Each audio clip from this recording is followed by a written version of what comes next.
अब उनकी पूरी टीम यूनाइट हो चुकी थी, पर उनके पास नीलम को हासिल करने का कोई तरीका नहीं था। इधर याल्कन में स्टैचू बनाने वाले सभी वर्कर्स थकने लगे थे और हार मानने लगते हैं। और तब लुइजी सभी रैट्स को इस टाइम में उनकी मदद करने को कहता है और वर्कर्स की थकान को दूर करने के लिए उन्हें पानी लाकर देता है। इससे वर्कर्स को बहुत राहत मिलती है। लुइजी से इंस्पायर होकर सभी रैट्स और सीगल उनकी मदद करने के लिए काम पर लग जाते हैं और उनकी थकान दूर करने में उनकी सहायता करते हैं। इससे सभी वर्कर वापस से मोटिवेट होकर काम पर लग जाते हैं। इधर जेसन अपने अलावा अपने पूरे क्रूज के स्केलेटन को अलग अलग करके उन्हें केज से निकाल देता है, जो वापस जुड़कर पहले जैसे हो जाते हैं। पर वो इतने लॉयल थे कि जेसन के बिना वहां से जाने से मना कर देते हैं।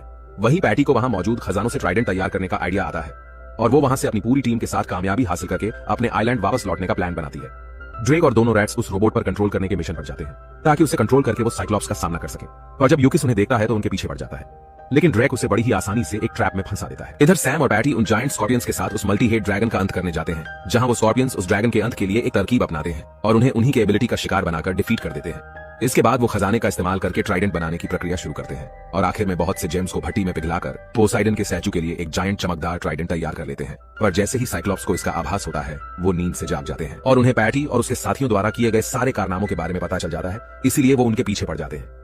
उनकी एब्सेंस में खुद को आजाद पाकर जेसन की क्रूज उसे पूरे केज के साथ उठाकर वहां से जाने लगते हैं। इधर ड्रैक अपनी टीम के साथ उस जायंट रोबोट के अंदर घुस जाता है और वो उसके सिस्टम के प्रोग्राम को रिसेट करके उसे अपने मुताबिक रिप्रोग्राम कर देते हैं। इधर पैटी की टीम ट्राइडेंट के साथ वहां से निकलने के फिराक में होते हैं, पर तभी वह साइक्लोप्स आर्मी उन्हें चारों ओर से घेर लेते हैं। वो स्कॉर्पियंस और बाकी सभी उनका बहादुरी से सामना करने की बहुत कोशिश करते हैं, पर इसका कोई फायदा नहीं होता। पर तभी वहां ड्रैक उस रोबोट के साथ आ जाता है जो अपने रिप्रोग्रामिंग के कारण उसके कंट्रोल में था।